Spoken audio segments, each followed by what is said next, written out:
مذاکرات تو آپ لوگوں کے ختم ہو گئے، لیکن علی امین گنڈاپور صاحب کا جو بیان ہے وہ بڑا اہمیت اختیار کر گیا ہے کہ وہ کہہ رہے تھے کہ 26 نومبر تک ہمارے جو معاملات ہیں وہ 80% طے ہو گئے تھے بیک ڈور، اور پھر 99% بھی طے ہو رہے تھے اور ابھی بھی بات چیت چل رہی ہے۔ تو اس کا مطلب ہے کہ آپ لوگوں نے کمیٹی میں نہ جانے کا جو فیصلہ کیا ہے یا بیک آف کیا ہے وہ اس لیے کیا ہے کہ بیک ڈور آپ کی جو بات چیت ہے وہ زیادہ سود مند ثابت ہو رہی ہے، اس کو نتیجہ نکلنے کا امکان ہے؟ جی آپ کا بہت بہت شکریہ۔ بسم اللہ الرحمن الرحیم، اللہم صلی علی محمد وعلی آلہ وصحبہ وسلم۔ سب سے پہلے آپ کی اجازت سے کل چونکہ 5 فروری ہے اور کشمیر کی ساتھ سولیڈیرٹی کا دن ہے، میں بس یہ کہنا چاہتا ہوں کہ پاکستانیوں کی طرف سے مقبوضہ کشمیر کو اور کشمیری بہن بھائیوں کو کہ آپ اکیلے نہیں ہیں، بے شک آپ امتحان میں ہیں، مشکل میں ہیں، اور پاکستان جو آپ کا اپنا ملک ہے اور وہ بھی ایک امتحان میں ہے، لیکن انشاءاللہ اس امتحان سے ہمارا ملک جلد نکلے گا۔ جلد انشاءاللہ کشمیر جو ہے وہ اس حق کو حاصل کرے گا جس کے لیے آپ سب نے اتنی قربانیاں دی ہیں، اور جو محترم علی گیلانی صاحب 80 سال کی عمر میں جب ہندوستانی جیلوں میں، تہاڑ جیل میں اور پتنی کہاں کہاں وہ بیچارے ان کو جو بند کیا جاتا تھا اور وہ جیل کے اندر سے آواز لگاتے تھے، نعرہ ان کا یہاں پاکستان اسلام آباد تک پہنچتا تھا کہ ہم پاکستانی ہیں اور پاکستان ہمارا ہے۔ تو the message from اسلام آباد and Pakistan to the Kashmiris in Sri Nagar and Muzaffar آباد is کہ پاکستانیوں کے دل اپنے کشمیریوں کے ساتھ دھڑکتے ہیں۔ آپ کے سوال کی طرف آتے ہیں، دیکھیے میرے خیال میں مذاکرات ختم ہونے کی بنیادی وجہ یہ ہے کہ حکومت کی طرف سے 26 نومبر اور 9 مئی پہ جوڈیشل کمیشن کے لیے کوئی سنجیدہ قدم نہیں اٹھایا گیا۔ یہ جو دوسرا ڈسکشن کا یا مذاکرات یا اس کو جو بھی انگیجمنٹ کا لفظ میرے خیال میں بہتر ہے، جس کی طرف آپ نے اشارہ کیا ہے کہ سی ایم علی امین خان صاحب نے بات کی ہے کہ ان کی انگیجمنٹ تھی اور ان کا کسی نہ کسی لیول پہ رابطہ رہا یا اب بھی شاید ہے، لیکن ہم بطور سیاسی جماعت سمجھتے ہیں کہ سیاسی جماعتوں سے مذاکرات ہونے چاہیے۔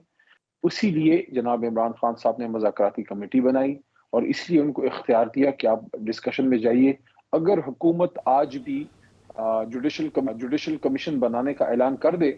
کل مذاکرات دوبارہ شروع ہو جائیں گے۔ ٹھیک، لیکن آپ اس بات کی تردید یا تصدیق کریں گے کہ آپ کے اسٹیبلشمنٹ کے ساتھ بیک ڈور ابھی بھی بات چیت چل رہی ہے؟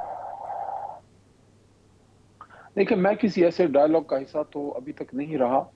لیکن اتنا مجھے اندازہ ہے کہ اسٹیبلشمنٹ کا تو میں نہیں کہوں گا، لیکن کسی نہ کسی لیول پہ ایک انگیجمنٹ 24 نومبر والے احتجاج سے پہلے بھی تھی۔ کیونکہ جو یہ بات کی گئی تھی اور جس سے خان صاحب نے اس وقت ایگری بھی کیا تھا، جو بیرسٹر گور صاحب نے اس وقت یہ بات کی تھی کہ جو احتجاج اس وقت آ رہا تھا اور یہ بات ہوئی تھی کہ شاید سنجانی میں پہلا سٹاپ ہو اور اس کے بعد پھر آگے آیا جائے، تب تک کوئی بریک تھرو کا انتظار تھا۔ اس طرح کی چیزیں ڈسکس ہوئی تھیں۔ پولیٹیکل جو ہماری کمیٹی ہے اس میں جناب بیرسٹر گور صاحب کی طرف سے یا محترم اور جو ہماری لیڈرشپ ہے اپنا سی ایم گنڈاپور صاحب کی طرف سے، تو اب کس لیول پہ انگیجمنٹ تھی میں چونکہ اس کا حصہ نہیں تھا، میں شارٹ بات نہیں کر سکتا۔ اتنا میں ضرور کہوں گا کہ یس، گنڈاپور صاحب نے جو بات کی ہے، جس کی طرف آپ نے اشارہ کیا ہے، بالکل کوئی نہ کوئی انگیجمنٹ ضرور تھی۔ اور اگر انگیجمنٹ تھی اور ہے، فار انسٹنس ہم مان لیتے ہیں، تو پھر خط لکھنے کی نوبت کیوں پیش آئی؟ دیکھیں، وہ جو لیٹر ہے جناب عمران خان صاحب کی طرف سے بطور سابق وزیر اعظم انہوں نے اس کو ڈرافٹ کروایا ہے، اس کو اگر آپ پڑھیں، میں نے اس کو پڑھا تو نہیں ہے لیکن اس کے جو مندرجات ہیں مختلف میڈیا آؤٹ لیٹس پہ آ رہی ہیں، تو ان کو سننے کا اس کا مجھے سننے کا اتفاق ہوا ہے، بلکہ اس کا بڑا اچھا خلاصہ آپ ہی کے سینئر جو ہیں محترم عمران ریاض صاحب نے بڑا اچھا اس کا کیا ہے، میں نے سنا ہے وہ۔ اس میں اگر آپ دیکھیں تو عمران خان صاحب نے ایک سچویشن سامنے رکھی ہے، کوئی مطالبہ اپنے لیے یا جماعت کے لیے تو نہیں کیا،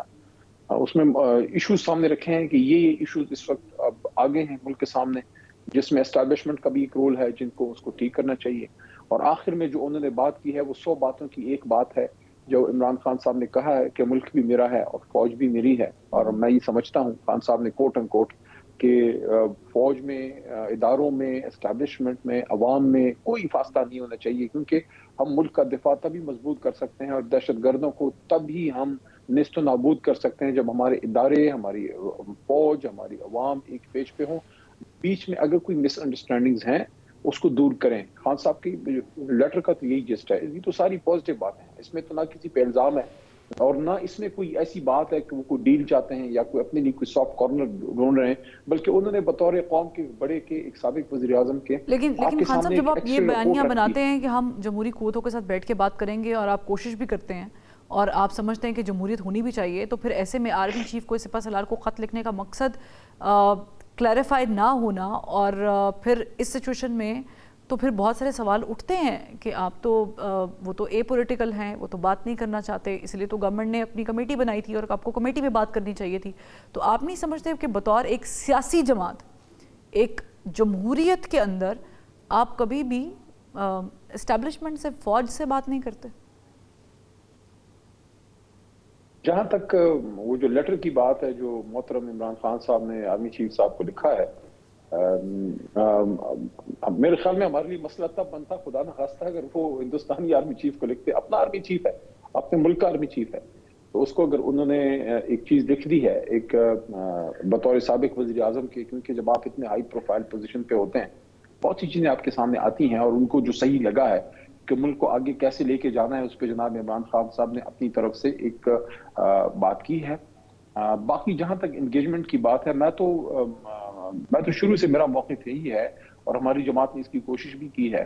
کہ اسٹیبلشمنٹ سے ایک سیاسی جماعت کی ایک انگیجمنٹ ہو سکتی ہے۔ مذاکرات آپ کے باضابطہ سیاسی قوتوں سے ہی ہوتے ہیں، لیکن اس طرف اگر آپ دیکھیں تو سیاسی جماعتیں جو حکومت میں ہیں ان کی طرف سے سنجیدگی کا تاثر میرے خیال میں بدقسمتی سے میں کہوں گا بڑا کم تھا، کہ نہ تو انہوں نے ہماری اپوزیشن کی مذاکراتی کمیٹی کو جناب عمران خان صاحب سے ملنے دیا، نہ ہی کوئی ان کی سینئر ترین قیادت جس میں شہباز صاحب ہیں یا نواز شریف صاحب یا زرداری صاحب کی طرف سے کوئی ایسی مضبوط بات آئی کہ یس ہم سمجھتے ہیں کہ 26 نومبر وغیرہ کا، 9 مئی کا بالکل انویسٹیگیشن ہونی چاہیے۔ اور یہ کتنی مناسب بات ہے کہ ایک سابق وزیر اعظم ایک موجودہ وزیر اعظم سے یہ ڈیمانڈ کر رہا ہے کہ جو ہوا ہے اس ملک میں 2-3 بڑے واقعات، اس پہ آپ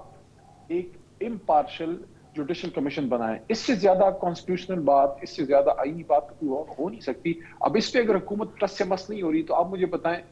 پھر وہ کیا کہتے ہیں کہ